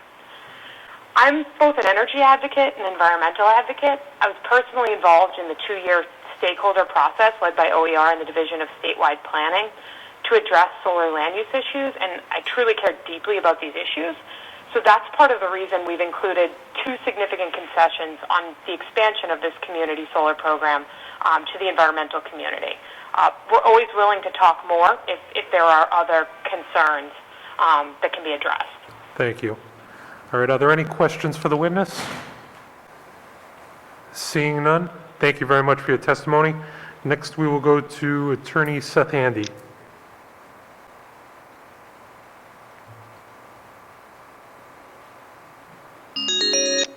Seth, you may proceed with your testimony. And I would ask if you could shut off the volume in the background as well. Okay. Can you hear me? We can hear you. Thank you, Chair and members of the committee. My name is Seth Handy. I'm a Rhode Island resident. Have been for 53 years. I'm an energy attorney practicing in Providence. I'm the father of 3, and this is my personal testimony. Why are we looking to expand community net metering? You authorized the Office of Energy Resources to propose expansion after 2018, and it hasn't happened yet. There was a pilot program that was extremely successful in expanding access to local clean energy and creating jobs. And net metering is fundamentally self-producing electricity at below market costs. And even when it's remote, it's self-producing credits to the meter. So it's worthy of the committee's support. My second point is that these projects deserve the capacity value, so I object to the idea of stripping the capacity value away. I believe it happens as a concession to National Grid. I've provided written testimony on why such a concession is inappropriate. National Grid is a private company that has contrary interests, business interests. There was also a business benefit cost assessment that was done by the Office of Energy Resources that suggested that net metering customers are subsidized by other ratepayers. There was no transparency associated with that benefit cost analysis, and it did not respond to public comments. I've actually done an Access to Public Records Act request that has disclosed extensive consultation with National Grid in the development of that benefit cost analysis, and a refusal to allow stakeholders to interact with the consultant. That is severely problematic. The Division of Public Utilities Commission has never really seen the value proposition right, so the cost effectiveness of Rhode Island's energy future is really dependent on you at this point. As for citing renewable energy, I really do my energy work out of concern for the future Rhode Island my kids and their kids are going to inherit. And it makes me very sad to be on the opposite side of environmentalists on legislation that expand renewable energy in Rhode Island. Climate, as you know, is an existential threat to everything, including forests and open space in Rhode Island, and to everyone. We need clean energy siting, and we need an interconnection plan now. We've been asking for it for many years, and until we have a plan to interconnect the clean energy that we demand in Rhode Island, it's opposing the expansion of programs like this. It's missing the forest for the trees. Thank you. Are there any questions for the witness? Seeing none, thank you for your testimony. Next, we will go to Sue Anderbos from the Nature Conservancy.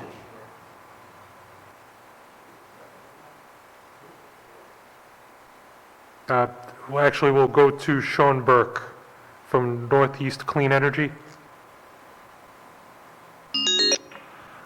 Sean, you may proceed with your testimony. Great, thank you. Good evening, Chair Solomon and members of the committee. My name is Sean Burke, and I work for NECEC, the Northeast Clean Energy Council. We're a clean energy business, policy, and innovation organization whose mission is to create a world-class clean energy hub right here in the Northeast. NECEC covers all of the clean energy market segments, representing the business perspectives of investors and clean energy companies across all stages of development. I'm here today to offer our support for H5327. And in the interest of time, I'll point to our written testimony submitted earlier and keep my remarks brief. The bill before you represents a proposal to strengthen the state's commitment to community solar, which is an important piece of the transition to a clean energy economy. Community solar allows residents who may otherwise not be able to access solar the opportunity to participate in a solar project. This modest expansion of the community remote net metering pilot implements many elements discussed during the Office of Energy Resources stakeholder process referenced earlier, in which NECEC has been closely involved. We're particularly supportive of the proposal to require require a percentage of subscribers to be low and moderate income. Equity must be an important component of our entire suite of clean energy priorities and policies as we ensure that all communities are benefiting from the transition to a cleaner economy. We support this bill with one amendment. We request the removal of the section that would transfer the capacity rights for community remote net metering projects to National Grid. Capacity is an increasingly important value stream for projects, and if the capacity rights were transferred automatically to National Grid, projects may be prevented from pairing with energy storage now and in the future. And this is due to the way in which the regional grid operator, ISO New England, treats paired solar and storage projects. And for that reason, we encourage the removal of the section regarding capacity rights. With that revision, NECEC supports H5327, and we respectfully request that this committee support the bill as it constitutes a modest expansion of a successful pilot. Thank you, and I'm happy to answer any questions. Thank you. Are there any questions for the witness? Seeing none? Thank you for your testimony. Next, we will go to Sue Anderbos from the Nature Conservancy. Sue, you may proceed with your testimony. Thank you so much. And I want to thank Chairman Solomon and the committee for the opportunity to testify tonight. My name is Sue Anderbois. I represent the Nature Conservancy, and I'm a resident of Providence, Rhode Island. We have already spoken with Representative Potter, and TNC is respectfully opposing this bill, but offering amendments. I want to say that the Nature Conservancy acknowledges the urgency of the climate crisis and the need to rapidly deploy clean energy resources in Rhode Island, the region, the country, and the world. Climate is one of the top priorities of the Nature Conservancy. And I also want to say that Rhode Island's clean energy programs are working. I was on a call this morning and heard from Commissioner Ucci that we've just about reached former Governor Raimondo's 1,000 megawatt goal in Rhode Island, and I'm really excited to hear that that's happening. However, we are also seeing unintended destruction of our forests and our open spaces that are also vital to our climate resilience and all of the other great benefits that core forests provide to Rhode Island. Virtual net metering in particular is the program where we're seeing some of the largest projects in the state, and also the projects that are clearing the most undisturbed forest that's essential for our climate resilience, and again, the other benefits that forests provide. There are ways and places to site solar projects that are not core forest, and we would love to work with this committee and other stakeholders to expand these programs, but in ways that direct solar siting to those preferred locations. I want to say that we're really grateful to the lead sponsor, Representative Potter, and also to stakeholders like Turning Point for their willingness to engage and for the steps that this bill has taken to acknowledge the siting issues. We really are grateful for that, and we look forward to hopefully working further with them to further strengthen this bill before it returns to you for a vote later this session. So we respectfully oppose, but are willing to work on amendments to further work on the siting issues with this committee and the sponsor. So thank you so much. Thank you for your testimony. Are there any questions for the witness? Hearing none. Thank you. Next, we will go to James Feinstein from Acadia. James, you may proceed with your testimony. Thank you. Chair Solomon, First Vice Chair O'Brien, Second Vice Chair Caldwell, and esteemed members of the Rhode Island House Corporations Committee. Thank you for the opportunity to testify on this important legislation. I am James Feinstein, the Policy and Regulatory Lead in the Northeast for Arcadia, which is the first nationwide digital energy services platform. Our job is to connect utility customers with clean energy while helping them save money. We currently have more than 450,000 customers spread across all 50 states, including more than 16,000 in Rhode Island. We are a market leader, managing more than 300 megawatts of residential community solar subscriptions across 7 states. Our subscribers average 5 to 10% savings on their monthly energy bills. In Rhode Island, we are managing 36 megawatts of community solar across 4 live projects and 2 more scheduled to come online later this year. Once those projects are energized, we will be providing guaranteed savings to more than 7,000 Rhode Islanders. Rhode Island has the laudable goal of having 100% renewable electricity by 2030.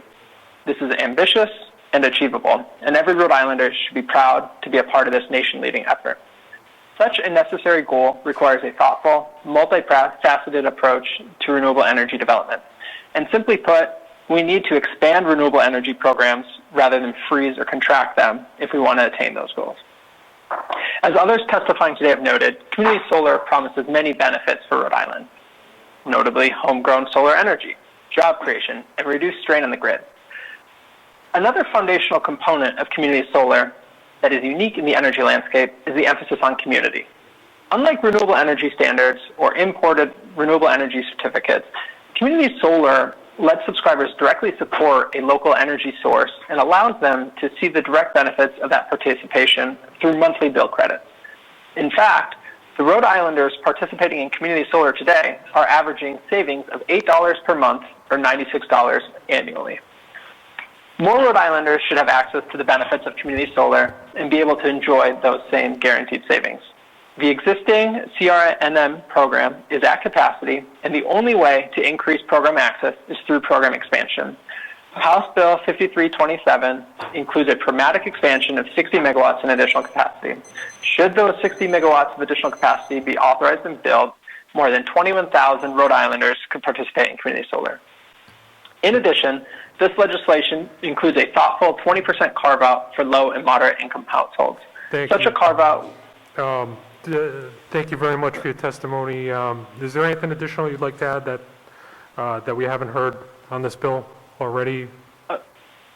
I would just say that, New York and Massachusetts and other states have doubled their programs in the past year, and so I would, encourage Rhode Island to go forward with this program expansion as well. But thank you for your time. Thank you for your testimony. Are there any questions for the witness?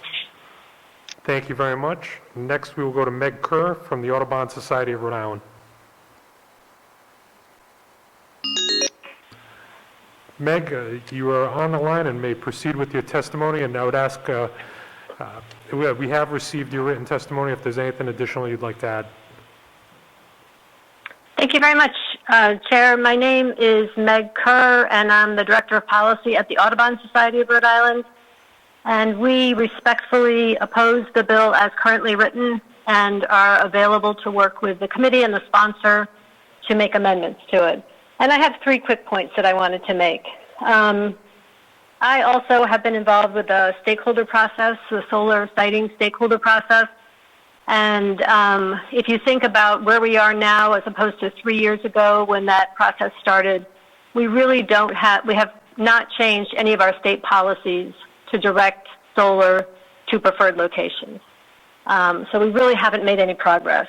And we do appreciate that this bill specifies that a minimum of 1/3 of the new capacity will be in preferred sites, but that also means that 2/3 of it will be in greenfield or forested sites, and we're concerned about that. We know that our solar laws are working. We've seen a lot of large commercial scale solar going in around the state. It's a good thing, but a lot of it's going into forested areas, and that is something we really prefer not to see happen in the future.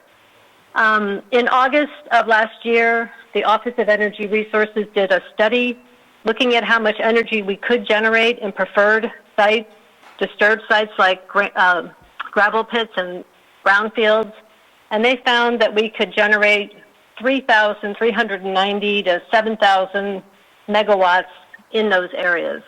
I've been told that the study somewhat overestimates how much is available, and I say let's just divide that by 10. We still have 300 megawatts of potential in preferred areas of the state. This bill is only asking for an additional 60 megawatts, so there's plenty of areas for that development to happen.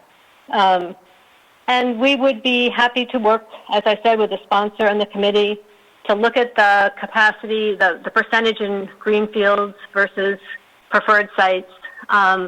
One suggestion is that we might look at grandfathering projects. If they're already at a certain stage of development, maybe they can go into greenfield areas, but anything new that's starting out, we would respectfully request be cited in these preferred sites.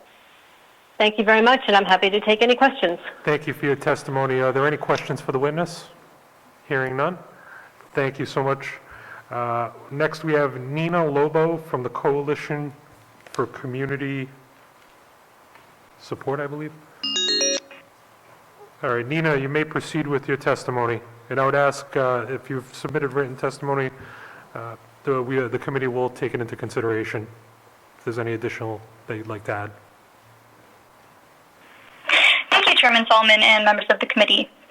My name is Nina Lobo, and I'm here on behalf of the Coalition for Community Solar Access. We are in support of House Bill 5327. CCFA is a national coalition of businesses and nonprofits working to expand customer choice and access to solar for all through community solar programs. All Rhode Island households and businesses deserve to benefit from clean energy at fair prices, which community solar can provide.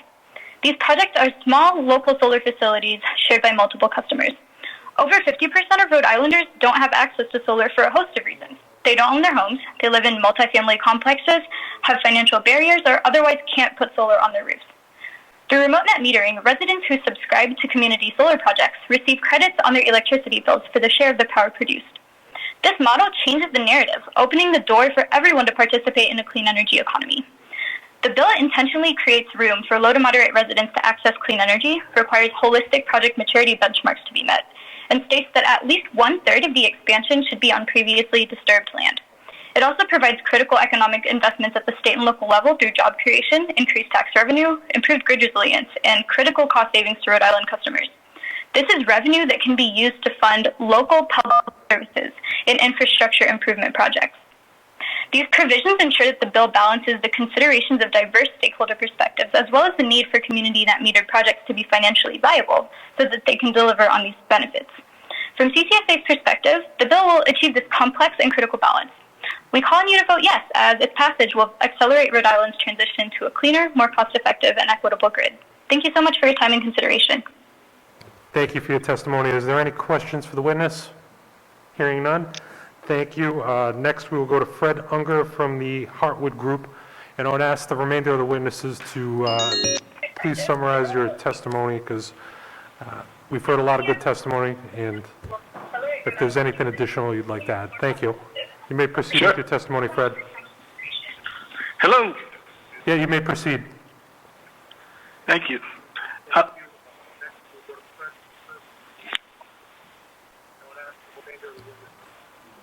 Fred, you're on. You may proceed with your testimony. Thank you, Mr. Chairman. Thank you, Mr. Chairman. My name is Fred Unger. I'm a Providence-based solar developer. I did my first project back in 1976, and I've been trying to figure this industry out ever since. I've come to know a few things that I want to share with you, if I could. The first is to support the previous speakers. The National Renewable Energy Lab did a study that suggested that only 22 to 27% of residential rooftop space is suitable for photovoltaics. On top of that, many of those won't proceed with solar because of financing and other financial related reasons. So it is important that community solar has the unique advantage of providing the benefits of solar to pretty much everybody. My second point is that large-scale solar can be a critically important economic benefit to family farms. We just finished a project in Tiverton where the 8.5 acres fenced area will be using sheep rather than mowing equipment to maintain the vegetation. And both inside and outside the fenced area, we've planted pollinator species for honeybees as well as wild pollinators. In addition to the direct income from selling honey and lamb, the farmers will be paid by the solar facility for maintaining the field with money that would otherwise be spent on equipment and fuel for mowing. So one other important thing that I addressed in my written testimony is that solar is more than 300 times more effective at reducing carbon impacts from the utility industry than forests are at sequestering carbon. So if we want to have a small impact on the environment while having a big impact on on climate, solar is an important contributor, and I address the calculations in my written testimony. Thank you. So I just, if I could add one thing, most of my work has been done in the affordable housing world and serving low-income communities. We've served thousands of people in those communities with solar facilities. And we recently signed 158 folks here in Rhode Island for normal community net metering because the existing low moderate income program has rules that are far too complex and onerous, both on us to sign up and to maintain participation. So I support the low and moderate income provisions 100%, but would very much encourage you to make sure the regulations are kept simple and straightforward. And I thank you very much for allowing me to testify. Thank you for your testimony. Are there any questions for the witness? Hearing none, thank you. Next, we have Julian Dash from Clean Economy Development.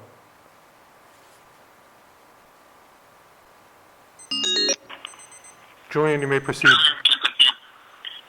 Great.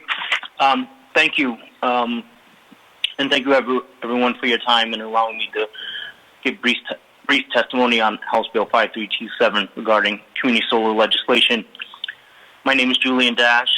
My firm is Clean Economy Development. We're a Providence-based certified MBE firm specializing in providing renewable energy consulting for a wide range of clients, including public and quasi-public agencies, utilities, educational organizations, nonprofits, and particularly affordable housing, where we have consulted for the largest number of affordable and public housing clients receiving remote net metering credits across the state. Across our portfolio, I estimate approximately our clients will save about $500 million lifetime, mostly through remote net metering contracts.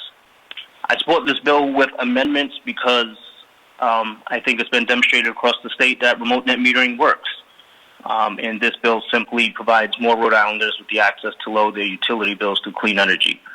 To demonstrate that, I think it's noted to point that more than half of Rhode Island cities and towns have either already entered into remote net metering contracts or are currently in the process of doing so.